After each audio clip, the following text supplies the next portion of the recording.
Dear students, आज के इस वीडियो में हम डिस्कस करेंगे एक्सटेंसिव रीडिंग के बारे में। और आपको याद होगा कि एक वीडियो में मैंने रीडिंग के टाइप्स आपसे डिस्कस किए थे।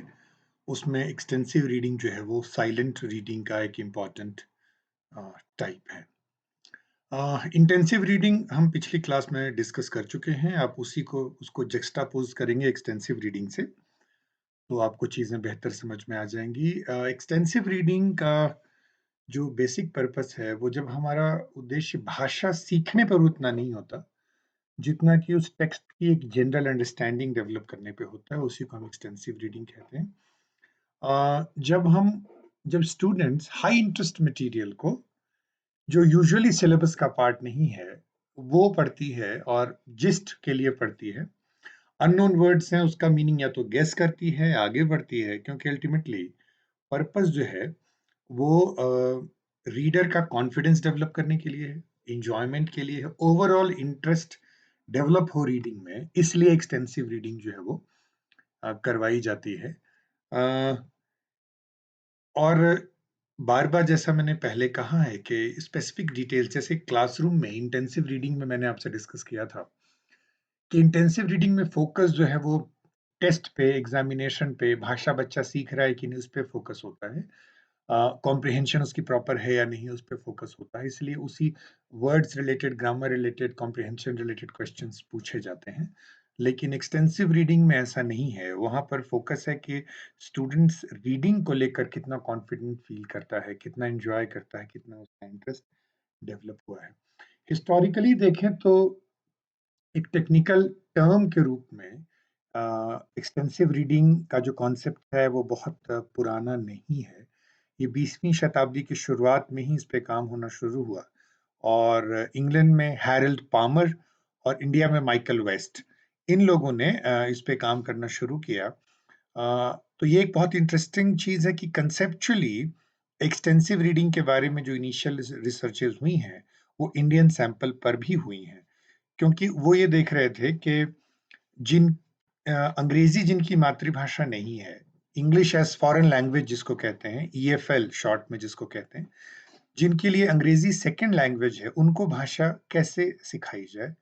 तो उसी प्रक्रिया में एक्सटेंसिव रीडिंग प्रोग्राम्स डेवलप हुए, ताकि पहले तो उस भाषा से जुड़ाव महसूस हो, उसके बाद हम उसकी जो इंट्रिकेसीज़ हैं, वो इंटेंसिव रीडिंग मेथड इस्तेमाल करके सिखा सकते हैं। टू बिगिन विथ फोकस जो था वो एक्सटेंसिव रीडिंग पे था। बाद में कोलमैन रिपोर्ट आई थी जिसमें मॉडर्न फॉरेन लैंग्वेज स्टडी के लिए रिकमेंडेशंस दी गई थी। उसमें भी एक्सटेंसिव रीडिंग को हाईली रिकमेंड किया गया था, खास करके जो नेटिव स्पीकर्स नहीं हैं, जिनकी मातृभाषा नहीं है, उनके लिए ये विधि बहुत महत्वपूर्ण बताई गई थी। और अल्टीमेटली उद्देश्य ये है कि इंडिपेंडेंट साइलेंट रीडर कैसे डेवलप करें, उनकी रीडिंग स्पीड पे कैसे फोकस करें। क्योंकि जैसा कि आपने पिछली क्लास में देखा था, इंटेंसिव रीडिंग में रीडिंग स्पीड पे बिल्कुल ही नहीं ध्यान होता है। उनका रीडिंग में इंटरेस्ट हो या ना हो, बिल्कुल नहीं ध्यान होता है। टेक्स्ट बुक में चूँकि चीज़ है और उसी के बहाने उनको वोकैब्युलरी बढ़ानी है, ग्रामर इंप्रूव करना है, सेंटेंस स्ट्रक्चर समझना है, कहानी भी समझनी है साथ के साथ। वो सारे भाषा शिक्षण के उद्देश्य वहाँ पूरे होते हैं। तो जनरल रीडिंग में, खासकर साइलेंट रीडिंग और जो रीडिंग फॉर एन्जॉयमेंट के लिए जो कॉन्सेप्ट है, उस पे बिल्कुल भी ध्यान उसमें नहीं दिया जा रहा था। नटल एक बहुत इम्पोर्टेंट रीडिंग साइकोलॉजिस्ट हैं। उन्होंने उनकी एक बहुत फेमस स्टेटमेंट है कि किसी भी विदेशी भाषा को यदि आप सीखना चाहते हैं, तो बेस्ट तरीका तो ये है कि आप जिस देश की भाषा सीखना चाहते हैं, वहाँ जाएँ, वहाँ रहें उन्हीं के साथ। लेकिन ये हमेशा संभव नहीं है। उनकी नज़र में जो दूसरा बेस्ट तरीका है, वो है एक्सटेंसिव रीडिंग। क्योंकि आप जब एक्सटेंसिवली किसी विदेशी भाषा को पढ़ते हैं, तो वहाँ की कल्चर, वहाँ की लाइफ़स्टाइल, वहाँ का इथॉस, सारी चीज़ें आप साथ में सीखते हैं। इसी बहाने आपकी जो भाषा विकसित होती है। एक और जो टर्म है एक्सटेंसिव रीडिंग के लिए, और वो टर्म इम्पोर्टेंट इसलिए है क्योंकि उस टर्म में ही डेफिनिशन छुपी हुई है। एक्सटेंसिव रीडिंग के लिए एक टर्म है फ्री वॉलंटरी रीडिंग। तो जैसा कि नाम से स्पष्ट है कि ये फ्री है, ये कंपल्सरी नहीं है कि बच्चे को पढ़ना ही है। फ्री है इन द सेंस कि स्टूडेंट अपनी मर्जी का टेक्स्ट पढ़ सकता है और वॉलंटरी रीडिंग है। तो ये आप जक्स्टापोज करें इसको इंटेंसिव रीडिंग से, जो करिकुलम में प्रिस्क्राइब्ड होती है, टीचर उनको पढ़ाता ही है, आपके इंटरेस्ट हो या उसमें नहीं हो। और अल्टीमेटली जैसा कि क्रैशन ने कहा है कि ये एक ब्रिज के रूप में काम करती है एक्सटेंसिव रीडिंग, जो कम्युनिकेटिव लैंग्वेज है और एकेडमिक लैंग्वेज की जो कॉम्पिटेंसीज हैं उसके बीच ब्रिज का काम करती है। तो जब हम एक्सटेंसिव रीडिंग करते हैं तो कम्युनिकेटिव लैंग्वेज इंप्रूव होती है और कल को उससे फिर हमारी एकेडमिक लैंग्वेज भी इंप्रूव होती है, ऐसा रिसर्चेस में निकल के आया है। बहुत सारी स्टडीज हुई हैं जो ये बताती हैं कि इनसे न केवल स्टूडेंट्स की स्पीड डेवलप हुई है, बल्कि उनका मोटिवेशन, पढ़ने के प्रति मोटिवेशन भी डेवलप हुआ है, एक पॉजिटिव एटीट्यूड भी डेवलप हुआ है, और ओवरऑल लिंग्विस्टिक कॉम्पिटेंस बढ़ी है, वोकैबुलरी इंप्रूव हुई है, स्पेलिंग भी उनका एनहांस हुआ है।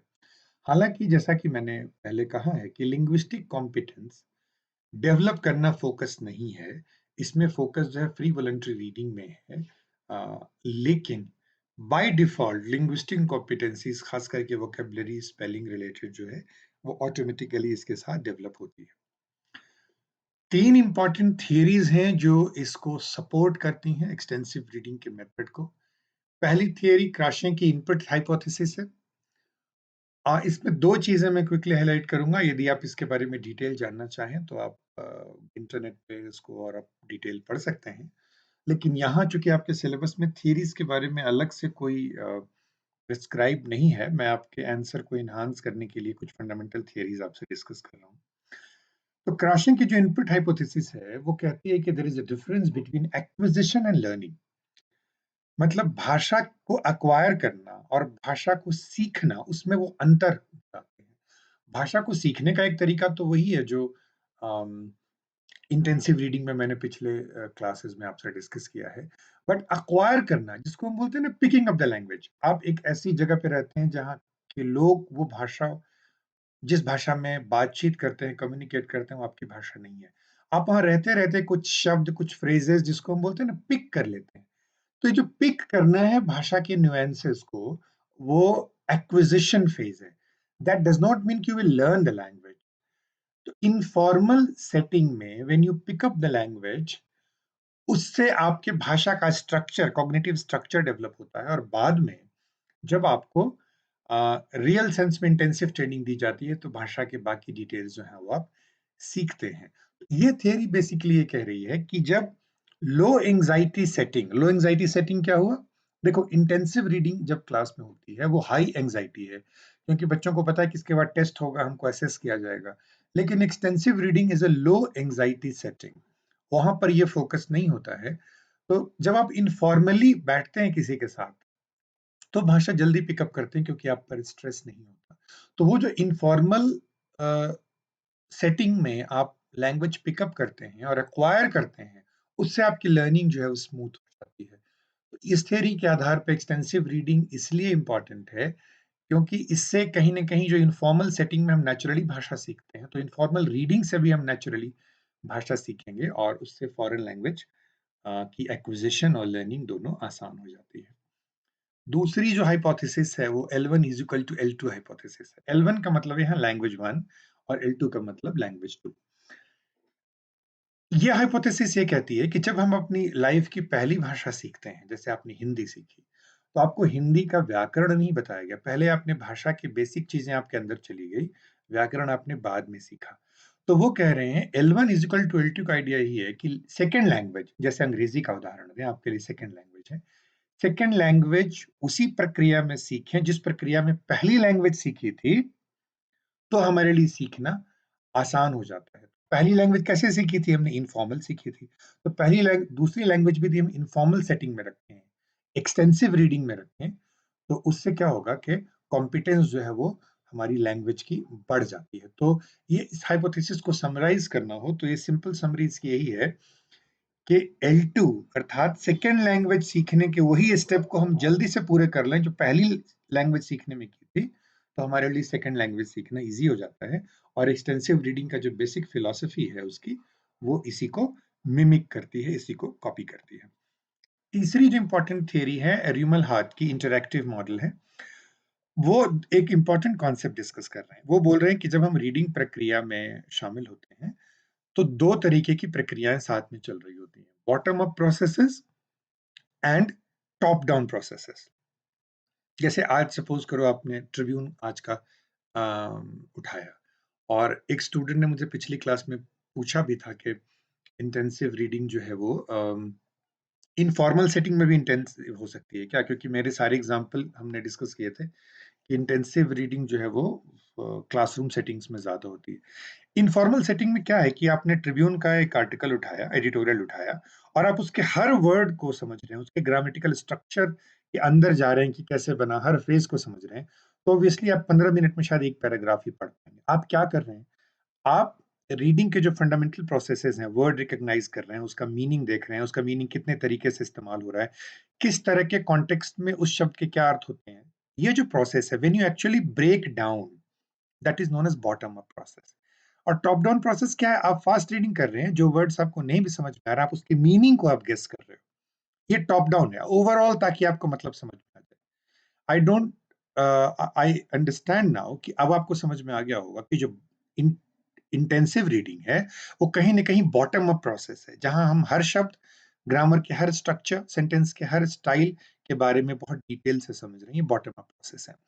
टॉप डाउन प्रोसेस क्या है? जब हम ओवरऑल मीनिंग के लिए पढ़ रहे हैं उसको, जनरल सेंस लेने के लिए पढ़ रहे हैं, फ्लो के साथ पढ़ रहे हैं और वहाँ पर हम गेसेस करते हैं। कई बार हमको शब्द का एडजेक्टिव जो आया है वो नहीं समझ में आता, बट हम गेस करते हैं पूरे टेक्स्ट के आधार पर इसका क्या मतलब होता होगा। तो extensive reading is largely a top down reading process जिससे कि हम भाषा सीखते हैं। तो ये 3 इम्पोर्टेंट थियरीज़ हैं। अब इसके टाइप्स देख लेते हैं कि एक्सटेंसिव रीडिंग प्रोग्राम कई टाइप का हो सकता है।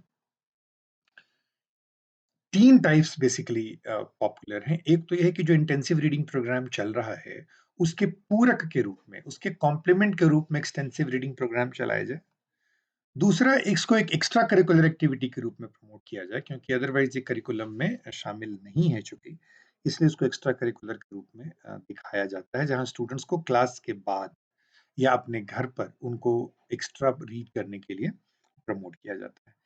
तीसरा जो कई जगहों पे बहुत पॉपुलरली इस्तेमाल होता है, वो है एक्सटेंसिव रीडिंग प्रोग्राम एक स्पेशल प्रोग्राम ही बन जाए, जहाँ स्टूडेंट जो है वो सेट किताबें पढ़ें, इंडिविजुअल रीडिंग करें मटेरियल की अपनी मर्ज़ी का, फ़ॉलो अप एक्टिविटी हो, रीडिंग लॉग्स बने, रीडिंग जर्नल्स बने, बुक रिपोर्ट्स बने, प्रोजेक्ट्स बने।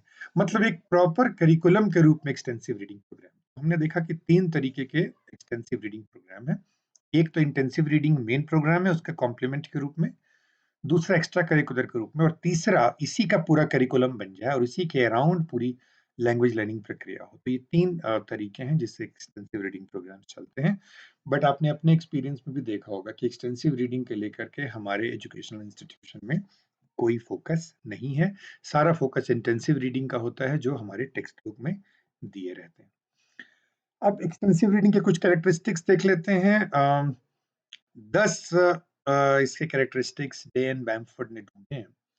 पहला जो एक्सटेंसिव रीडिंग में है कि students read as much as possible, जितना ज़्यादा पढ़ सकें, तो फ़ोकस वहाँ क्वालिटी पे नहीं है, फ़ोकस क्वांटिटी पे है। क्योंकि जितनी ज़्यादा भाषा के संपर्क में रहेंगे, उतनी ज़्यादा भाषा सीखेंगे, ये इसके पीछे की सोच है। दूसरी चीज़ है कि वो वैरायटी ऑफ मटेरियल यूज़ करते हैं। एक्सटेंसिव रीडिंग में एक ही तरह के टॉपिक्स नहीं होते। स्टूडेंट्स चुनते हैं जो वो पढ़ना चाहते हैं ताकि उनमें रुचि जागृत हो। चौथी चीज़ है कि पर्पस जो है ना वो प्लेज़र है, जनरल इन्फॉर्मेशन लेना, जनरल अंडरस्टैंडिंग लेना और डीप नॉलेज कभी भी एक्सटेंसिव रीडिंग का पर्पस नहीं होता। देन रीडिंग, पढ़ना अपने आप में उसका एक रिवार्ड है एक्सटेंसिव रीडिंग में जो कि इंटेंसिव में नहीं होता। फिर रीडिंग मटेरियल जो है वो बच्चों के लेवल के होते हैं, ये सबसे इम्पोर्टेंट चीज़ एक्सटेंसिव रीडिंग का, अदरवाइज़ आपका प्रोग्राम ही फेल हो जाएगा। वोकैब्युलरी, ग्रामर, सेंटेंस स्ट्रक्चर ये बच्चों के लिंग्विस्टिक कॉम्पिटेंस के लेवल में हो तभी ये सक्सेसफुल हो सकता है। फिर रीडिंग इसमें इंडिविजुअल लेवल पे होती है, साइलेंट रीडिंग होती है। रीडिंग स्पीड जो है वो यूजुअली फास्टर होती है कंपेयर टू इंटेंसिव रीडिंग और टीचर्स जो हैं इसमें स्टूडेंट्स को प्रोग्राम के गोल के बारे में बताते हैं और जहाँ पर ये फॉर्मल करिकुलम का पार्ट हो जाता है, वहाँ पर टीचर पढ़कर भी डेमोंस्ट्रेट करते हैं साइलेंट रीडिंग करके भी डेमोन्स्ट्रेट करते हैं, तो teacher basically works as a role model. तो ये 10 इम्पोर्टेंट कैरेक्टरिस्टिक्स हैं एक्सटेंसिव रीडिंग के। इसके जो बचे हुए सब टॉपिक्स हैं, वो हम अगले वीडियो में